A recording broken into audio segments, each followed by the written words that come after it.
Hello and welcome to The Essential Reads. My name is Isaac and my goal is to bring to you a bunch of classic audiobooks in an easy and accessible way. We are continuing with The Time Machine by H.G. Wells. This is Chapter 3.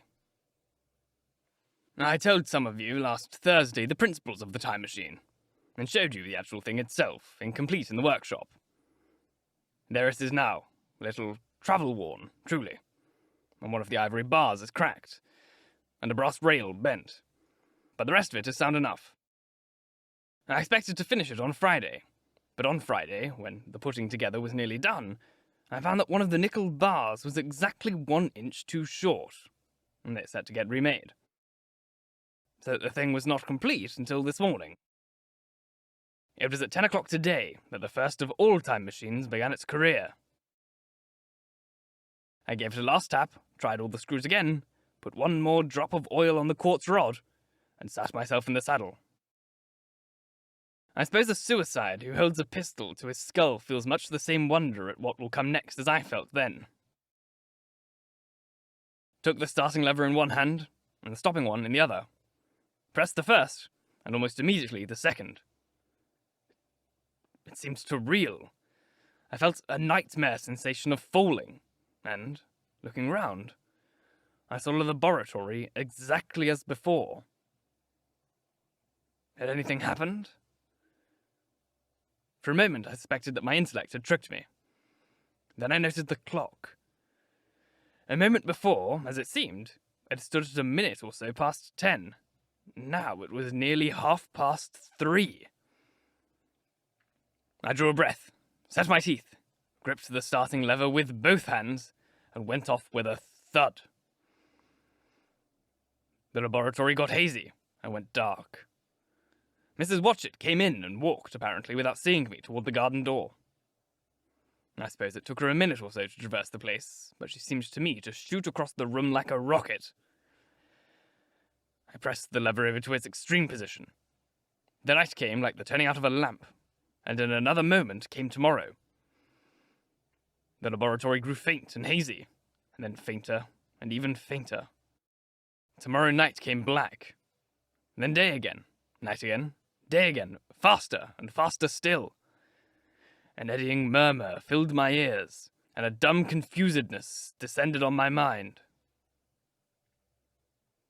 I'm afraid I cannot convey the peculiar sensation of time travelling. They are exceedingly unpleasant. There is a feeling exactly like that one has upon a switchback, of a helpless, headlong motion. I felt the same horrible anticipation, too, of an imminent smash. As I put on pace, night followed day like the flapping of a black wing. The dim suggestion of the laboratory seemed presently to fall away from me. And I saw the sun hopping swiftly across the sky, leaping it every minute, and every minute marking a day. I suppose the laboratory had been destroyed, and I had come into the open air. I had a dim impression of scaffolding, but was already going too fast to be conscious of any moving thing.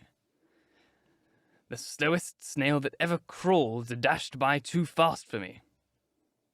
The twinkling succession of darkness and light was excessively painful to the eye. Then, in the imminent darkness, I saw the moon spinning swiftly through her quarters, from new to full, and had a faint glimpse of the circling stars. Presently, as I went on, still gaining velocity, the palpitation of night and day merged into one continuous greyness. The sky took on a wonderful deepness of blue, a splendid luminous colour, like that of early twilight. The jerking sun became a streak of fire, a brilliant arch in space. The moon a fainter fluctuating band, and I could see nothing of the stars, save now and then a bright circle flickering in the blue. The landscape was misty and vague. I was still on the hillside upon which this house now stands, and the shoulder rose above me grey and dim. I saw trees growing and changing like puffs of vapour, now brown, now green. They grew, spread, shivered, and passed away. I saw huge buildings rise up faint and fair, and pass like dreams.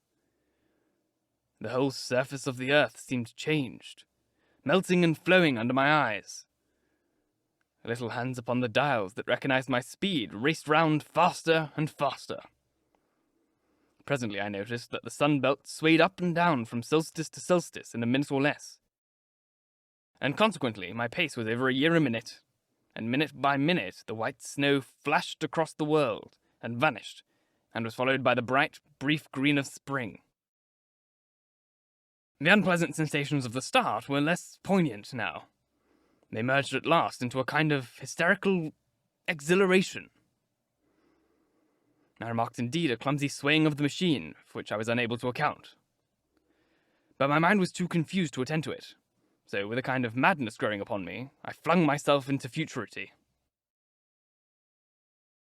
At first I scarce thought of stopping, scarce thought of anything but these new sensations. But presently a fresh series of impressions grew in my mind, a certain curiosity, and therewith a certain dread, until at last they took complete possession of me. What strange developments of humanity, what wonderful advances upon our rudimentary civilization, I thought, might not appear when I came to look nearly into the dim elusive world that raced and fluctuated before my eyes. I saw great and splendid architecture rising about me, more massive than any buildings of our own time, and yet, as it seemed, built of glimmer and mist. I saw a richer green flow up the hillside, and remained there without any wintry intermission. Even through the veil of my confusion, the earth seemed fair, and so my mind came round to the business of stopping. The peculiar risk lay in the possibility of my finding some substance in the space of which I, or the machine, occupied. So long as I travelled at high velocity through time, this scarcely mattered. I was, so to speak, attenuated, was slipping like a vapour through the interstices of intervening substances. But to come to a stop involved the jamming of myself, molecule by molecule, into whatever lay in my way. Meant bringing my atoms into such intimate contact with those of the obstacle that a profound chemical reaction, possibly a far-reaching explosion, would result. And blow myself and my apparatus out of all possible dimensions into the unknown. This possibility had occurred to me again and again while I was making the machine, but then I had cheerfully accepted it as an unavoidable risk. One of the risks man has got to take. Now the risk was no longer inevitable. I no longer saw it in the same cheerful light. The fact is that, insensibly, the absolute strangeness of everything, the sickly jarring and swaying of the machine, above all, the feeling of prolonged falling, had absolutely upset my nerve. I told myself that I could never stop, and, with a gust of petulance, resolved to stop forthwith. Like an impatient fool, I lugged over the lever, and incontinently the thing went reeling over, and I was flung headlong through the air. There was the sound of a clap of thunder in my ears. I may have been stunned for a moment. A pitiless hail was hissing round me, and I was sitting on a soft turf in front of the overset machine. Everything seemed grey, but presently I remarked that the confusion in my ears was gone. I looked round me. I was on what seemed to be a little lawn in a garden, surrounded by rhododendron bushes, and I noticed that their mauve and purple blossoms were dripping in a shower under the beating of hailstones. The rebounding, dancing hail hung in a cloud over the machine, and drove along the ground like smoke. In a moment I was wet to the skin. "Fine hospitality," said I, "to a man who has travelled innumerable years to see you." Presently I thought what a fool I was to get wet. I stood up and looked around me. A colossal figure, carved apparently in some white stone, loomed indistinctly beyond the rhododendron bushes through the hazy downpour. But all else of the world was invisible. My sensations would be hard to describe. As the columns of hail grew thinner, I saw the white figure more distinctly. It was very large, for a silver birch tree touched its shoulder. It was of white marble, in shape something like a winged phoenix, but the wings, instead of being carried vertically at the sides, were spread so that it seemed to hover. The pedestal, as it appeared to me, was of bronze, and was thick with verdigris. It chanced that the face was towards me. The sightless eyes seemed to watch me. There was a faint shadow of a smile on the lips. It was partly weather-worn, and that imparted an unpleasant suggestion of disease. I stood looking at it for a little space. Half a minute, perhaps. Or half an hour. It seemed to advance and recede as the hail drove before it denser or thinner. At last I tore my eyes from it for a moment, and saw that the hail curtain had worn threadbare, and that the sky was lightening with the promise of sun. I looked up again at the crouching white shape, and the full terminity of my voyage came suddenly upon me. What might appear when that hazy curtain was altogether withdrawn? What might have happened to men? What if cruelty had grown into a common passion? What if in this interval the race had lost its manliness and had developed into something inhuman, unsympathetic, and overwhelmingly powerful? I might seem some old-world savage animal, only the more dreadful and disgusting for our common likeness. A foul creature to be incontinently slain. Already I saw other shapes. Huge buildings with intricate parapets and tall columns, with a wooded hillside dimly creeping in upon me through the lessening storm. I was seized with a panic fear. I turned frantically to the time machine and strove hard to readjust it. As I did so, the shafts of the sun smote through the thunderstorm. The grey downpour was swept aside and vanished like the trailing garments of a ghost. Above me, in the intense blue of the summer sky, some faint brown shreds of cloud whirled into nothingness. The great buildings about me stood out clear and distinct, shining with the wet of the thunderstorm, and picked out in white by the unmelted hailstones piled along their courses. I felt naked in a strange world.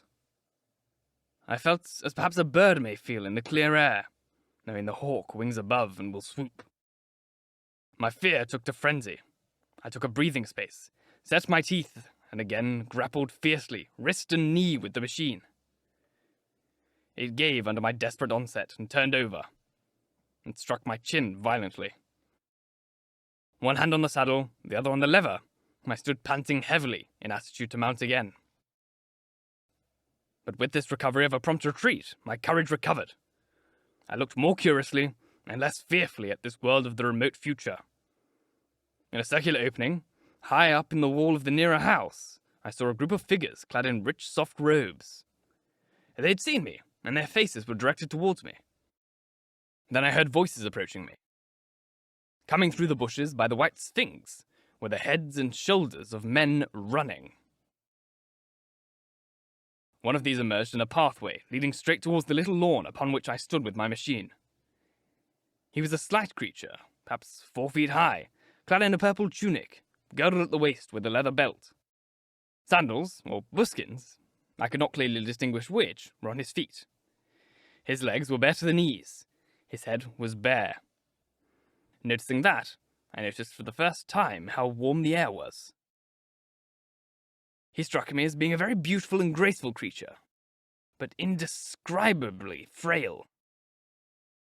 His flushed face reminded me of the more beautiful kind of consumptive, that heretic beauty of which we used to hear so much. At the sight of him, I suddenly regained confidence. I took my hands from the machine. Thank you so very much for listening. If you enjoyed, please like, comment, share, all that jazz. And if you really enjoyed, do subscribe, because there is more to come. If you're listening on podcast, please leave a review, as it helps get this in front of as many people as possible, and reading your reviews really makes my day. If you want to support the show further, you can click up here on screen or the link in the description box to Ko-Fi. It's like an extra way you can support the show, because I don't actually get paid for podcast listens. I only get paid on YouTube. So any extra donations, any extra support you can give me is really, really greatly appreciated. Once again, thank you very, very much for listening. And as for next time, bye-bye.